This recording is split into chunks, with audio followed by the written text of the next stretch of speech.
मां कह रहा है, इसके बाद में ये मुझे मां नहीं कहेगा। हृदय पर पत्थर रख करके कैकेयी मैया कहती हैं, राम भरत सब कुछ सही चल रहा था, बेचारी मंत्रा ने भी सहायता कर दी, लेकिन एक काम गलत हो गया, तुम्हारे पिताजी का स्वर्गवास। श्री भरत जी महाराज ने जैसे ही सुना कि हमारे पिताजी का स्वर्गवास हो गया, धड़ाम से पृथ्वी पर गिर जाते हैं और गिर करके बड़ी जोर जोर से रो करके कहते हैं, माँ ये आप क्या कह रही हैं, पिताजी का स्वर्गवास, और आप कह रही हैं कि मंत्रा ने सहायता करी, सारे काम बन गए थे, बस एक काम गलत होगा। कैसे, क्या हुआ, पिताजी का स्वर्गवास कैसे हो गया?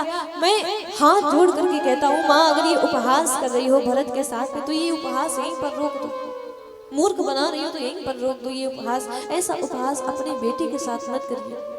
अंत समय में मैं देख भी ना पाया, अरे वो राम भैया क्यों मेरा हाथ सौंपे बिना कैसे जा सकते हैं, संभाल करके उठे हैं और बार बार कहते हैं कि कारण बताइए, पिताजी की मृत्यु कैसे हुई? चलत न देखन पायो तो तात न राम ही सौंपे मोहि, बहुरी धीरे धरि उठे संभारी, कहूँ पितु मरण हेतु महतारी। श्री भरत जी महाराज बार बार कह रहे हैं, पिताजी की मृत्यु का कारण क्या है, कैसे हुआ, ये सब कुछ हमें बताया क्यों नहीं गया, हमें सूचना क्यों नहीं दी गई, दूत भी भेजे गए तो बस इतना कहा कि गुरुजी ने याद किया, कैसे हुआ, क्या कारण है। और जैसे ही इस बार अब कारण बताने वाली है कैकेयी मैया, और हृदय को कठोर करती है, रो रही है विचार में, जितनी बार भरत ने मुझे मां कहा है, ये सारे के सारे शब्द मैं कानों से अपने हृदय में विराजमान कर लूं, बस ये याद रह जाएगी, ये स्मरण रह जाएगा कि हाँ इस समय भरत ने अंतिम बार मुझे मां कहा था, अंतिम बार भरत ने मुझसे प्रेम से बात करी थी। और सत्य बताने के जब बात आती है, कैकेयी मैया कहती हैं, भरत राम के वियोग में तुम्हारे पिताजी का स्वर्गवास हो गया, राम को याद कर रहे थे, राम सामने नहीं थे, तो राम की याद में विरह में स्वर्गवास हो गया। श्री भरत जी महाराज कहते हैं कि राम भैया की याद में, तो क्या राम भैया अयोध्या में नहीं थे, पिताजी के पास नहीं थे, कहां गए थे? कैकेयी मैया कहती हैं, राम वन चले गए, तुम्हारे पिताजी ने राम को 14 वर्ष का वनवास दे दिया। और जैसे ही इतना सुना श्री भरत जी महाराज ने राम भैया को 14 वर्ष का वनवास, भरत ही विष्णु पितु मरण, पिताजी की मृत्यु भूल गए और राम भैया का वन जाना याद करके फिर से मूर्छित होकर के गिर जाते हैं। मां क्या कह रही है आप, पिताजी ने राम भैया को 14 वर्ष के लिए वनवास दे दिया, ऐसा क्या अपराध राम भैया ने कर दिया था, क्या कारण था कि हमारे भैया को 14 वर्ष के लिए वन भेज दिया गया, क्या अपराध किया था? और अब कैकेयी मैया ने जो प्रपंच सब रचा गया था, सारा का सारा वृत्तांत बता दिया। कहते हैं कि जब जीवन में छोटे छोटे दुख आते हैं, कोई थोड़ा सा दुख हो और उसके बाद में भारी दुख आ जाए तो हम कुछ समय के लिए छोटा दुख भूल जाते हैं। भरत जी के लिए पिताजी की मृत्यु छोटा दुख है और राम जी का वन जाना बहुत बड़ा दुख है।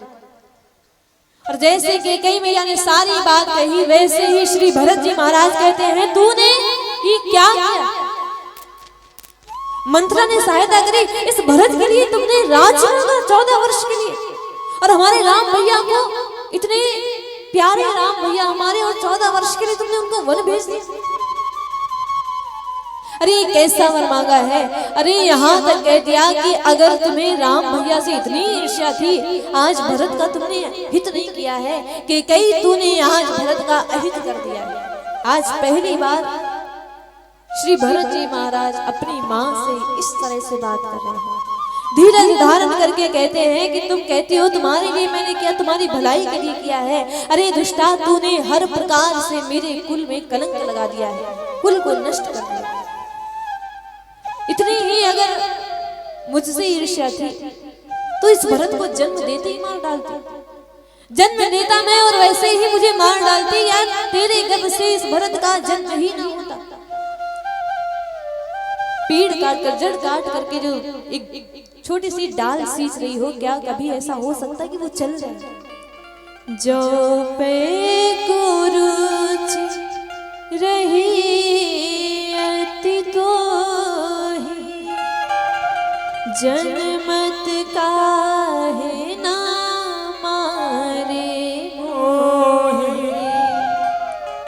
पेड़ काटी ते पालऊ सींचा, मीन जियन नीति बारी उलीचा। बार बार यहाँ पर अनेक प्रकार से श्री भरत जी महाराज कटु वाक्य बोलते हैं। अनेक प्रकार से कैकेयी मैया अपने हृदय को कठोर किए हैं। क्यों? कैकेयी मैया का कोई दोष नहीं है, सब करवाया है लीला सब रामचंद्र जी। यहाँ तक भरत जी ने कह दिया कि ये जो वरदान तुम बात करती हो, 2 वचन जो तुमने मांगे पिताजी से, अरे उस समय तुम्हारी जीभ क्यों नहीं गल गई? तुम्हारे मुंह में कीड़े क्यों नहीं पड़ गए? अरे तुझ जैसी कुलटा का तो बांझ रहना ही सही था। तुझ जैसी कुलटा के गर्भ से इस भरत का जन्म क्यों हुआ? ये सब कुछ इस भरत के कारण हुआ है। ना इस भरत का जन्म हुआ होता और ना ही आज हमारे भैया बन गए होते और ना ही पिताजी का स्वर्गवास हुआ होता। पता नहीं हमारे राम भैया किस दशा में होंगे। हमारे राम भैया तो वन चले गए हैं। तूने ऐसा मांग मांगा है कि एक मांग तुमने मांगा और 3 मांग सुनी हो गई है। हमारे प्राणों से प्यारे भैया वन चले गए हमको छोड़ करके। श्री भरत जी महाराज आज कहते हैं कैकेयी मैया से, बोले सियावर रामचंद्र की जय हो, कि वन चले गए